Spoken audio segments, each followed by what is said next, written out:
Backstage at a sold-out arena in the mid-2000s, a stage manager held up 5 fingers, and Katt Williams stood completely still. 5 minutes.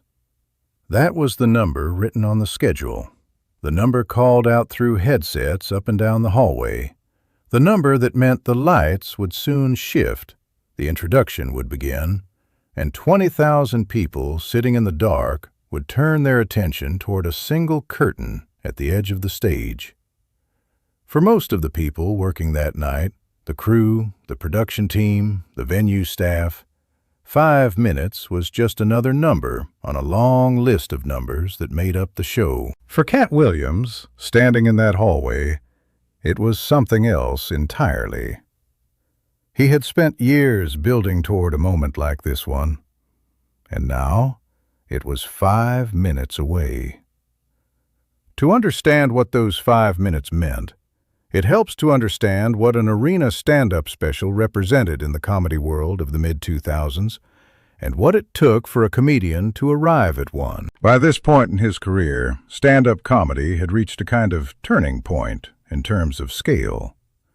For decades, the highest level a comedian could reach on a given night was a theater, a few thousand seats, an audience close enough to see expressions, a room that, even when full, still felt like a single shared space.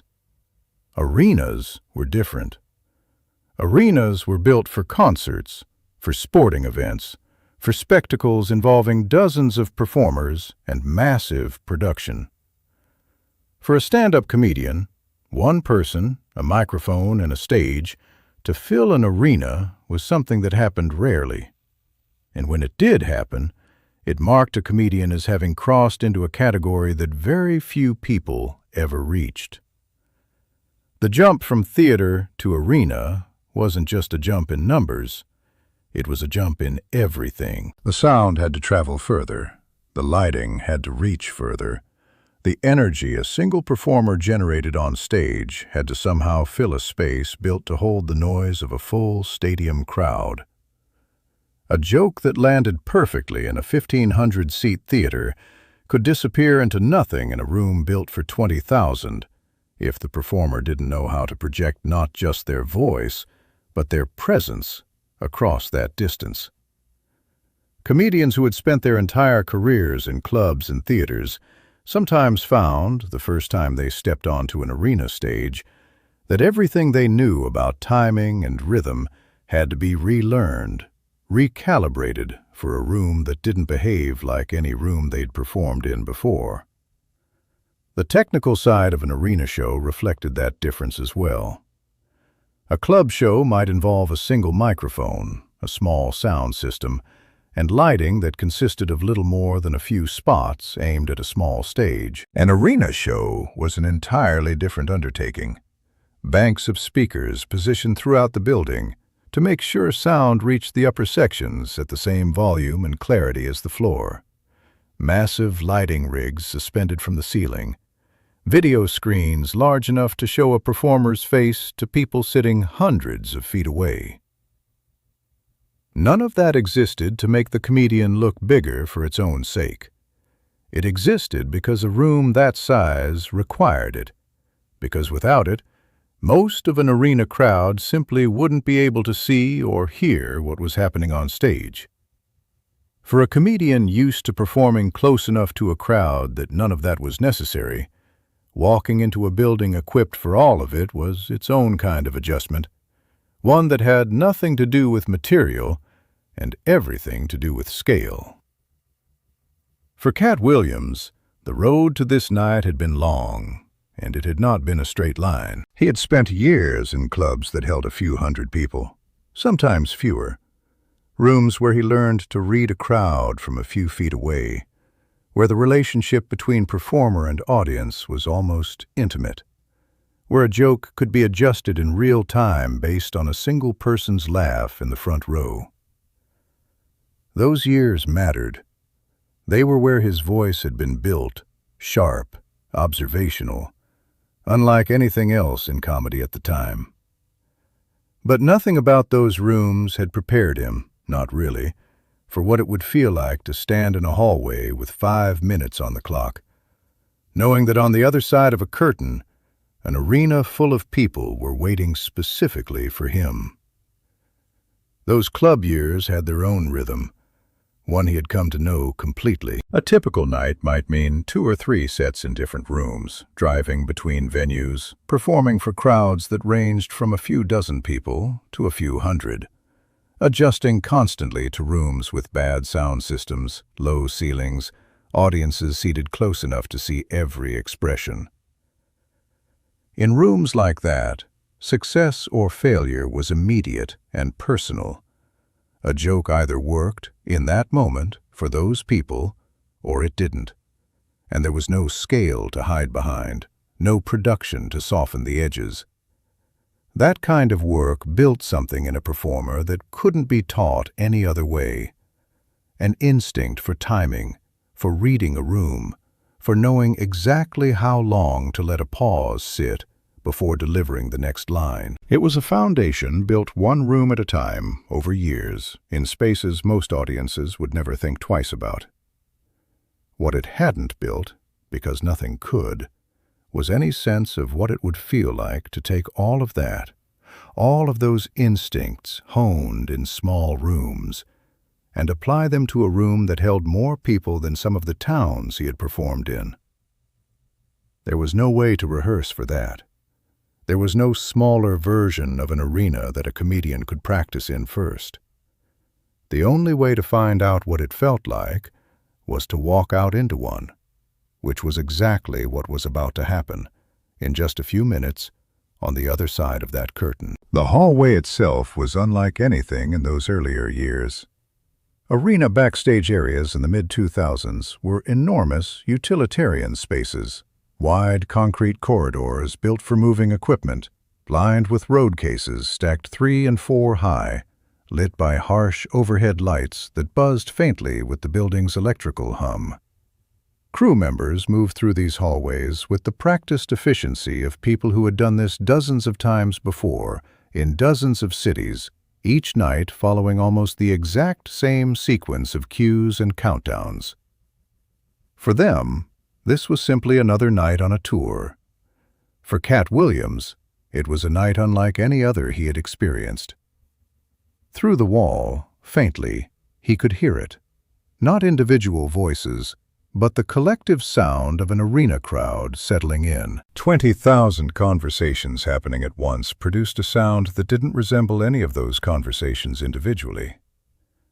It was a low, rolling hum, occasionally rising when something on one of the big screens caught the crowd's attention, then settling back down.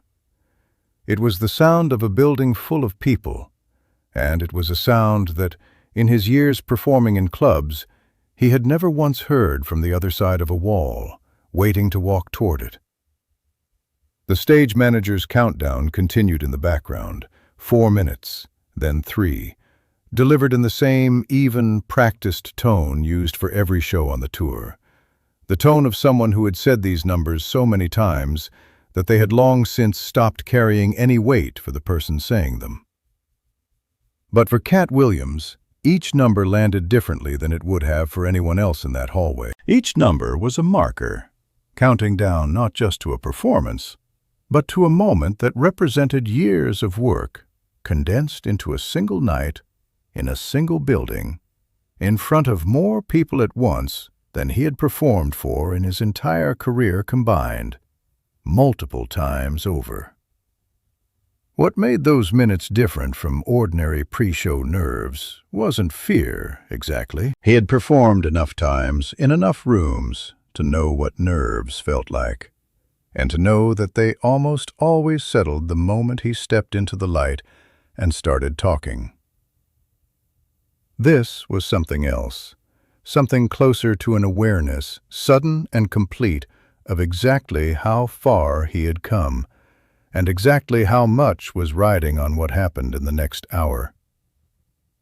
There's a particular kind of stillness that settles over a person in those final minutes before something this big.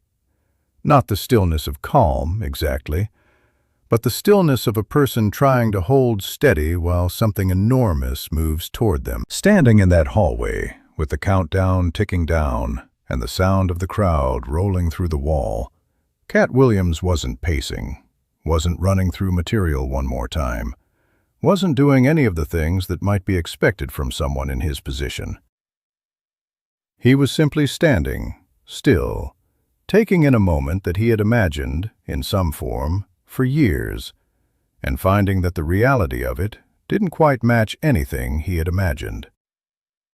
For years, performing had meant rooms he could see the edges of, a back wall, a bar, a handful of tables close enough that he could read individual faces. Tonight, the room on the other side of that curtain had no edges he would be able to see. Not really. The lighting rig alone was larger than some of the clubs he had started in. The stage itself stretched wider than entire venues he had once headlined. Everything about the scale of it was difficult to hold in his mind all at once, not because he didn't believe it was real, but because nothing in his career up to that point had given him a frame of reference for a room this size. 3 minutes. A production assistant moved past with a coiled cable over one shoulder, glancing briefly toward the hallway where Katt Williams stood, then continuing on without slowing down. One more task in a long list of tasks that had to happen before the lights came up. Nobody in that hallway was watching him in particular. Everyone had their own countdown running, their own job to finish before the same deadline. That, too, was part of what made the moment what it was. The realization that the biggest night of his career so far was, to almost everyone around him, simply another Tuesday on tour, another building, another show. 2 minutes. The hallway had gone quieter now. Not silent, but quieter, the way a space gets when everyone in it understands that something is about to happen and adjusts their behavior accordingly without anyone saying so. A few crew members near the stage entrance kept their eyes on monitors showing the arena floor, where the house lights had begun their slow transition toward darkness. Somewhere above the stage, technicians made final checks on the lighting rig that would, in less than 2 minutes, illuminate a single spot at center stage, the spot where Katt Williams would be standing. 1 minute. There's a specific sound that happens in an arena in the final seconds before a performer walks out. Not silence, but something close to it. A sound made up of 20,000 people simultaneously quieting down. A wave of hush that moves through a building from the moment the lights begin to dim. It's not a sound that exists anywhere else. It doesn't happen in clubs, where the crowd is small enough that quiet simply means people stopped talking. In an arena, it's a physical thing, a drop in air pressure, almost, as if the building itself were holding its breath. It begins at the edges of the room and moves inward, section by section. Thousands of separate conversations folding into silence within the space of a few seconds, until the only sound left is something closer to anticipation itself, a low, collective stillness that a performer can feel through the floor before they ever step into the light. Standing in that hallway, Katt Williams heard that sound begin on the other side of the wall, the rolling hum of conversation dropping away, replaced by something quieter, more expectant. And in that moment, whatever nerves had been building in those 5 minutes settled into something else entirely.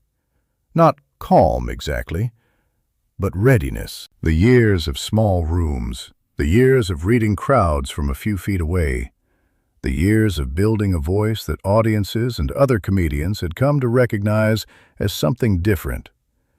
All of it had led here, to this hallway, to this countdown, to this sound on the other side of a curtain.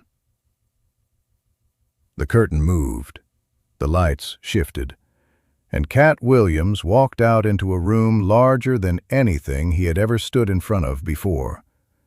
20,000 people, in the dark, all turned toward a single spot of light at center stage, waiting. What happened in the hour that followed became, for those who were there, one of the most talked-about nights of that tour, a performance that didn't just fill the room, but seemed to expand to meet it, as if the years of learning to read smaller rooms had simply been preparation for learning to read a much larger one. The material landed. The crowd responded in waves, the kind of sound that rolls through an arena and comes back again, layered over itself, impossible to replicate in any smaller space. By the time the show ended, there was little doubt, among anyone who had been in that building, that they had watched someone step fully into a new level of his career. But for Katt Williams, what stayed with him most from that night wasn't the hour on stage, as significant as it was. It was the 5 minutes before it, the hallway, the countdown. The sound of 20,000 people quieting down on the other side of a wall, a sound he had never heard before and would hear many times again in the years that followed, but never again for the first time. In the years since, as arena shows became a more regular part of his career, that particular kind of pre-show stillness became familiar. Not routine exactly, but recognizable, a feeling he came to know the shape of.